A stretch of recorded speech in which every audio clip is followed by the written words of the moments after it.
Ciao a tutti e benvenuti in questa mia nuova lezione su Creo Parametric 11.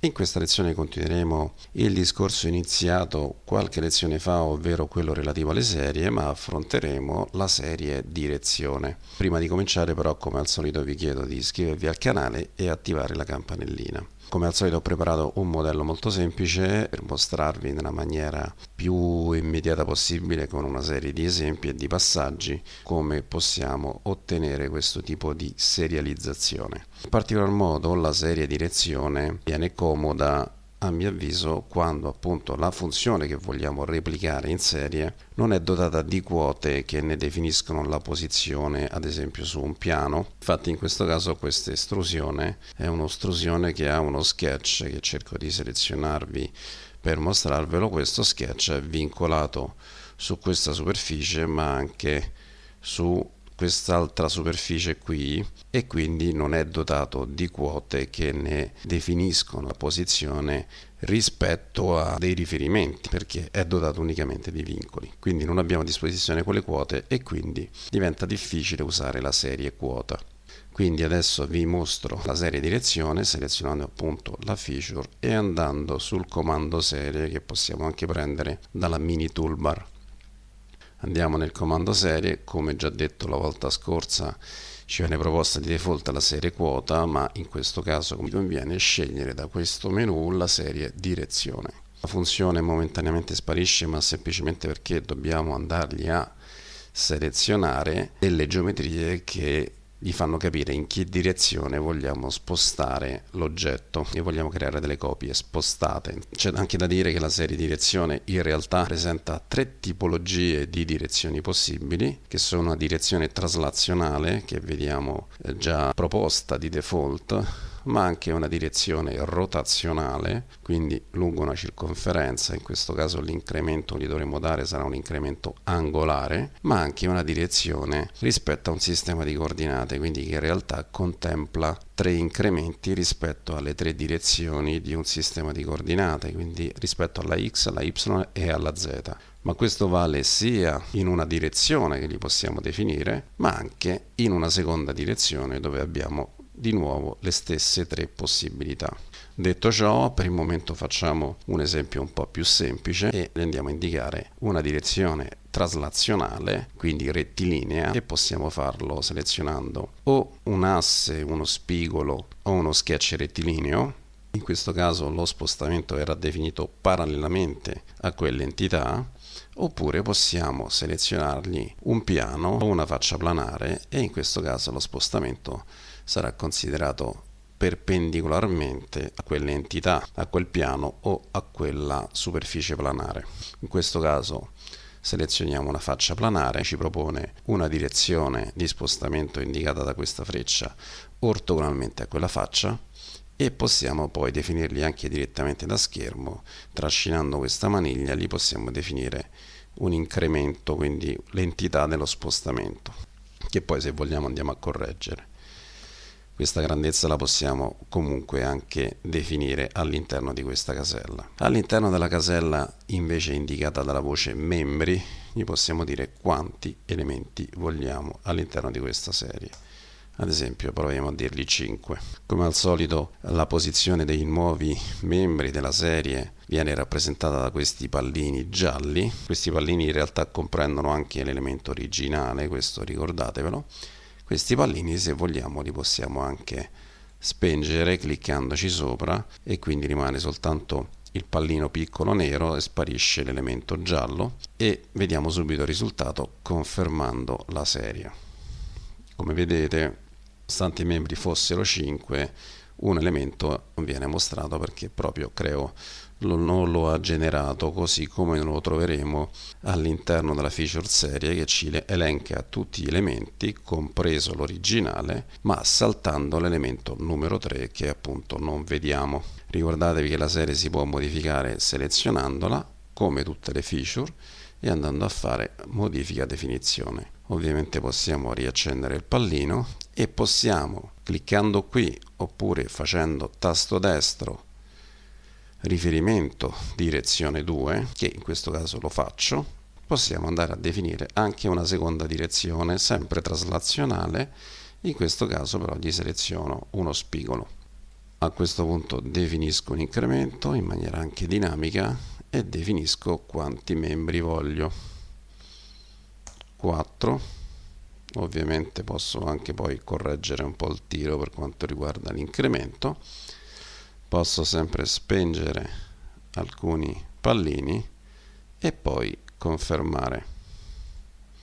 E quindi abbiamo ottenuto una serie di direzione in realtà molto simile a quello che si può anche ottenere con una serie quota che abbiamo già visto la volta scorsa. Di nuovo seleziono la serie, la modifico.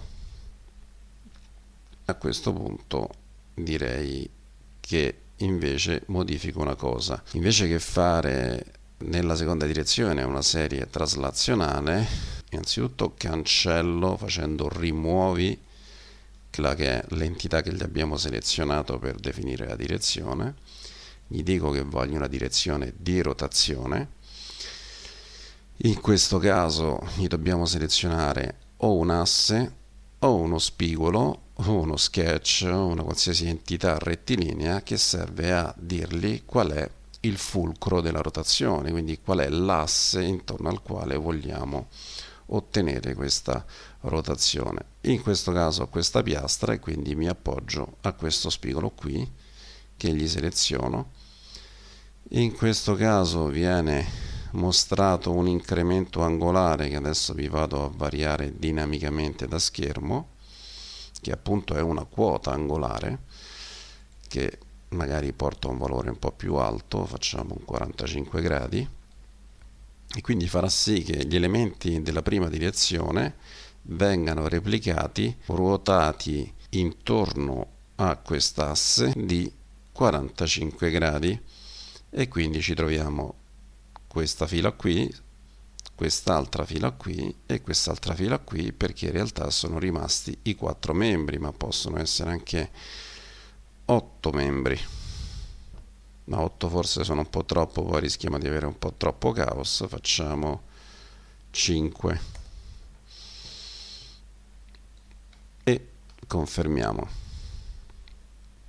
A questo punto abbiamo ottenuto questa situazione sicuramente un po' particolare, ma serve solo a farvi capire un po' il funzionamento di questa serie. Ovviamente poi gli elementi che si sovrappongono lui li fonde insieme, perché comunque stiamo lavorando sempre e solo su una parte attualmente costituita da un unico corpo.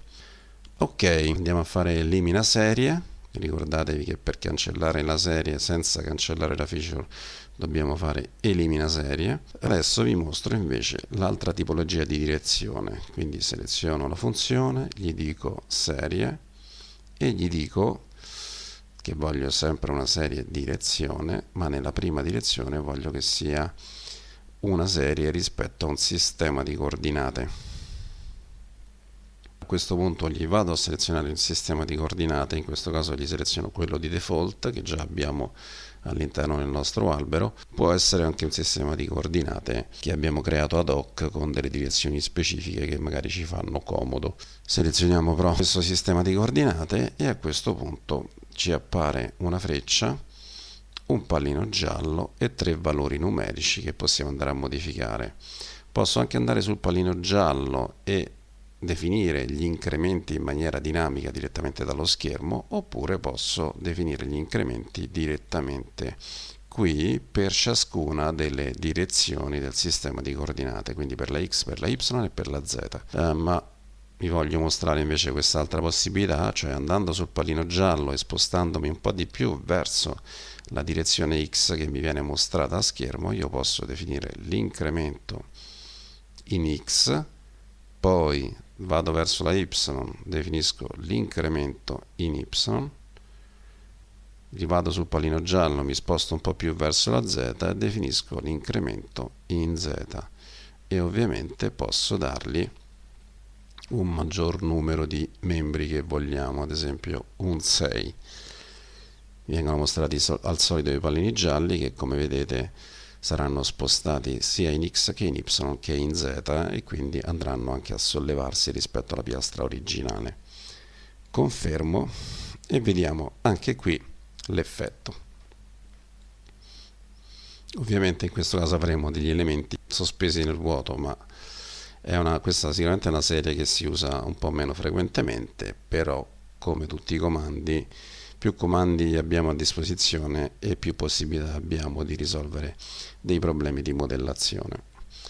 Elimino nuovamente la serie, vi faccio vedere anche un'altra cosa, ovvero selezionando sempre la funzione, facendo sempre al solito la serie direzione e definendo una direzione di questo tipo traslazionale con un tot di membri, facciamo 5, magari riduciamo un po' la spaziatura, poi clicchiamo qua e definiamo anche una seconda direzione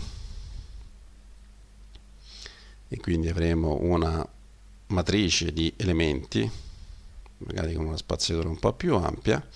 Sappiate che anche nella serie di direzione potete, se volete, gestire le quote, ovvero in questa finestra che è già aperta, che fa parte del menu quote, potete cliccare nella casellina relativa alla direzione 1 e gli andate a selezionare sostanzialmente le quote che volete gestire. In questo caso riseleziono solo la quota dell'altezza, gli do un incremento abbastanza piccolo, un 10 mm, poi attivo la finestrella relativa alla direzione 2, anche qua gli seleziono sempre il 70, quindi la quota di altezza, gli do un incremento un po' più importante, 20, e poi voglio fare una cosa un pochino più complicata, con il CTRL gli seleziono una seconda quota in questa direzione, che è, diciamo, l'altezza dello sketch da cui nasce questa estrusione, e gli do in questo caso un incremento negativo, facciamo meno 4. Ok, quindi anche qui, confermando, posso ottenere una situazione un po' particolare di questo tipo, dove appunto questa estrusione cresce in questa direzione di, se non ricordo male, 10 mm, cresce in quest'altra direzione di 20 mm e inoltre il suo spessore, quindi l'altezza dell'estrusione, si riduce per ogni riga della seconda direzione, si riduce di 4 mm. Quindi giocando un po' con le quote, giocando un po' con le direzioni, potete fare veramente tante cose.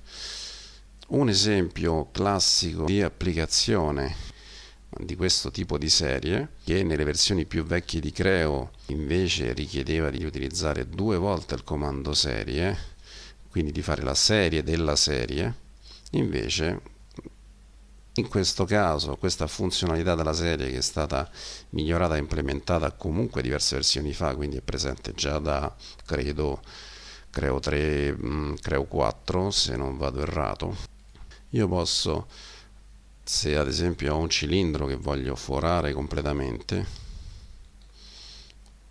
su tutto il suo mantello, adesso cerco di farvelo velocemente, vado a definire ok, un foro qui di un diametro un po' più importante, facciamo 30 forse un po' troppo, direi 20, lo faccio un po' più corto, lo metto con uno spostamento angolare rispetto a quel piano a 0 e confermo. Quindi per il momento ho fatto il foro, ma questo foro è selezionato, ovviamente posso serializzarlo, scelgo la serie direzione, mi accendo gli assi perché mi possono essere comodi e appunto in questo caso definisco una direzione traslazionale della serie selezionando quest'asse qui, gli do un incremento, scelgo quanti membri voglio, facciamo anche di più, 9, e poi da qui nella seconda direzione vado a fare una serie rotazionale selezionando sempre lo stesso asse e in questo caso vediamo, gli do 45 e voglio 8 membri. In questo modo dovremmo completare tutto il mantello del cilindro. A questo punto confermo e quindi riesco a forare completamente tutta la superficie laterale del cilindro con un'unica funzione foro e un'unica serie, senza dover fare la serie della serie come invece era necessario fare nelle vecchie versioni di Creo o forse anche di ProEngineer.